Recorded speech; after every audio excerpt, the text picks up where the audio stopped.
Para que los deseos inconscientes puedan expresarse en el sueño, necesitan un trabajo. Freud se pregunta cómo se produce el trabajo del sueño. Esta pregunta le va a permitir a Freud complejizar el modo en el que piensa el aparato psíquico y ubicar una modificación respecto a la dirección de la energía. Ya lo veremos dentro de un ratito. Entonces Freud va a decir, el trabajo del sueño implica cuatro elementos, son cuatro operadores que transforman lo inconsciente, los pensamientos inconscientes, en un contenido manifiesto. Es una expresión desfigurada de los pensamientos inconscientes. Los operadores del sueño van a ser el desplazamiento, la condensación, la puesta en imágenes y la elaboración secundaria. Vamos a ver uno por uno. En primer lugar, entonces, el desplazamiento o falso enlace. ¿Cómo se expresa? Como cambio de acento psíquico. Es un traspaso de un elemento importante a un elemento nimio, de poca importancia. Es un descentramiento. Esta transposición psíquica va a implicar una relación entre dos representaciones psíquicas. Podemos pensarlo así, que el desplazamiento participa de igual modo que en la formación de los síntomas. Es el falso enlace que estudiaron ustedes en la neuropsicosis de defensa, como por ejemplo en la neurosis obsesiva, ustedes han visto el divorcio entre la representación psíquica y el afecto, el monto de afecto, y el desplazamiento del afecto hacia una representación nimia. Es exactamente lo mismo. Recuerden, por ejemplo, un sueño. En ese sueño puede aparecer en el centro algo que parece importante y hay otro elemento secundario, menor. Eso, algo en el centro y otra cosa secundaria, eso se da por efecto del desplazamiento, es un descentramiento. Este desplazamiento va a implicar que lo importante del sueño, por donde va a pasar el deseo inconsciente, se va a expresar en un detalle nimio. Y lo nimio se va a expresar como lo importante de esa trama. En el sueño, en la interpretación, se va a preguntar por eso, o sea, se va a preguntar por el detalle menor. El desplazamiento sirve a la desfiguración y es efecto de la censura onírica. Vamos a la condensación. La condensación es una operación del sueño que implica la concentración de caracteres en personas, objetos, situaciones. En la condensación puede haber distintos pensamientos latentes que se funden en uno y también puede haber elementos que se omiten.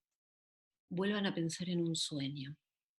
Una persona puede tener en ese sueño, seguro que recuerdan esto, distintos, puede tener los caracteres de varias personas, o sea, en una persona concentrarse los caracteres de varias personas, o una situación puede concentrar elementos de distintas situaciones.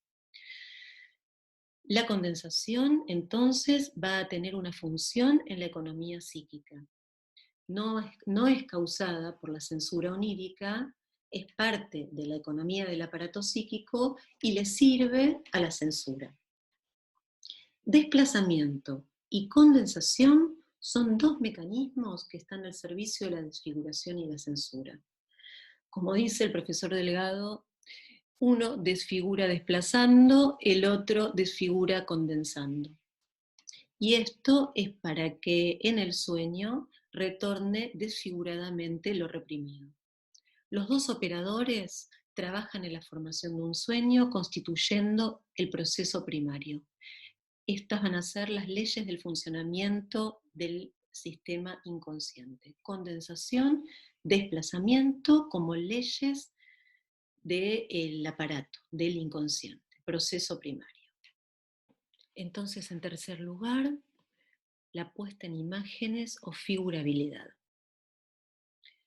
Vamos a ver cómo lo ubicamos en este cuadro. Es una característica del sueño que no la tiene otra formación del inconsciente. El texto del sueño es como una representación teatral, soñamos en imágenes. Es importante que no tomemos esto en sentido pictórico, sino como venimos viendo, como una escritura. Ahora, ¿por qué se produce esto? ¿Por qué soñamos en imágenes? Esto se produce por la regresión, por lo que Freud llama el camino regrediente del sueño. Fíjense, cuando estamos despiertos, el recorrido en el aparato psíquico es del polo perceptivo al polo motor. Eso, la flechita en el primer cuadro era del polo perceptivo al polo motor. En el sueño, el camino es inverso, del polo motor al polo perceptivo. Esto nos permite dormir, ya que si la dirección fuera hacia el polo motor, nos despertaríamos con un movimiento, con una acción. Entonces, impedido el polo motor, el sueño emprende el camino regresivo hacia el polo perceptual. Se emprende una regresión que Freud llama regresión tópica. Es una regresión hacia el polo perceptivo. Tengan en cuenta que topos quiere decir lugar. Entonces, esta regresión es en dirección al polo perceptivo. Pero recuerden que no se trata de una localización anatómica. Esta modificación del proceso psíquico posibilita que el sistema de las percepciones se invista hasta la vivacidad sensorial. Por eso la puesta en imágenes, por eso el recorrido regrediente le da al sueño el carácter alucinatorio. Entonces, recuerden bien, el esquema del aparato anímico tiene una dirección que es progrediente, es decir, del polo perceptual al polo motor. En la regresión se invierte esta dirección. A ese recorrido, a esa dirección que se invierte, lo llamamos regrediente. Es una regresión tópica.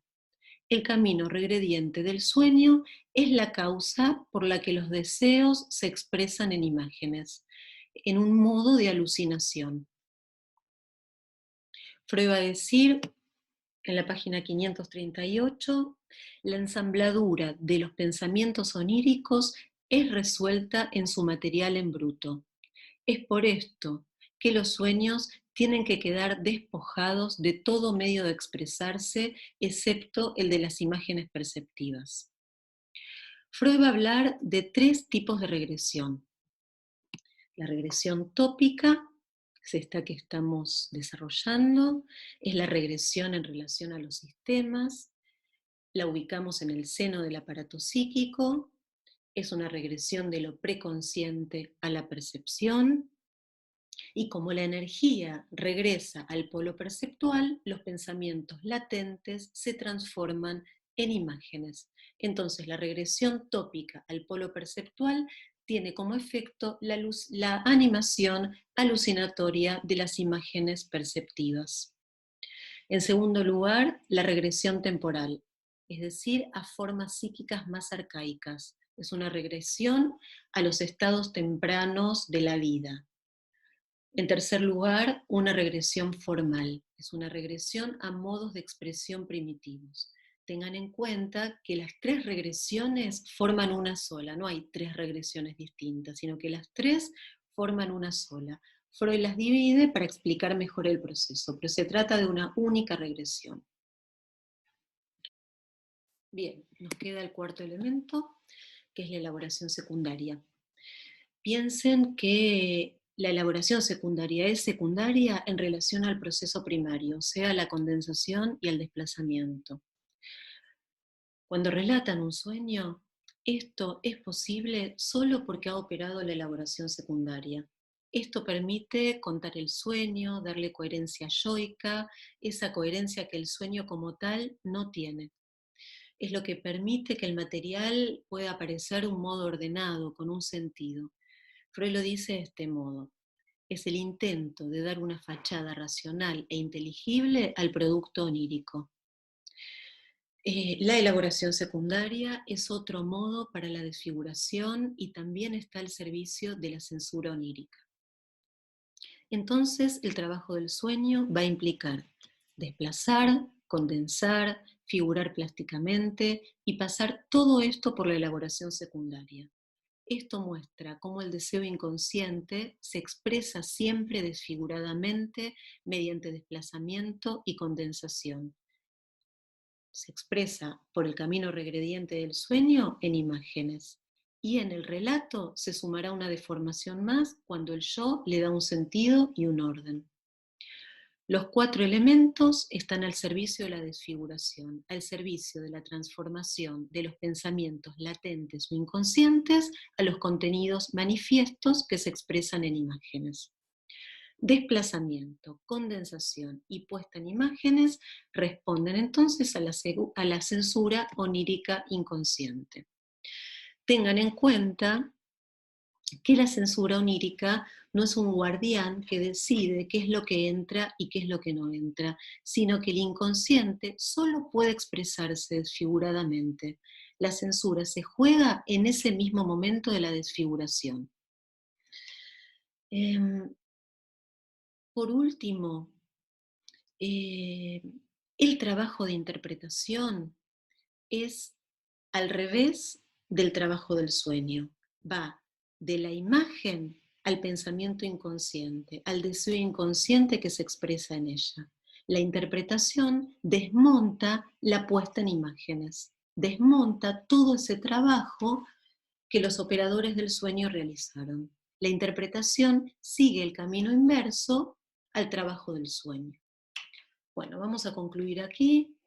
La próxima clase eh, van a ver, junto con la profesora Verónica Weinselbaum, eh, la formación del sueño, el deseo inconsciente y el resto diurno, y la realización de deseo y cumplimiento de deseo. O sea, van a seguir trabajando con la profesora el módulo B del programa de teóricos.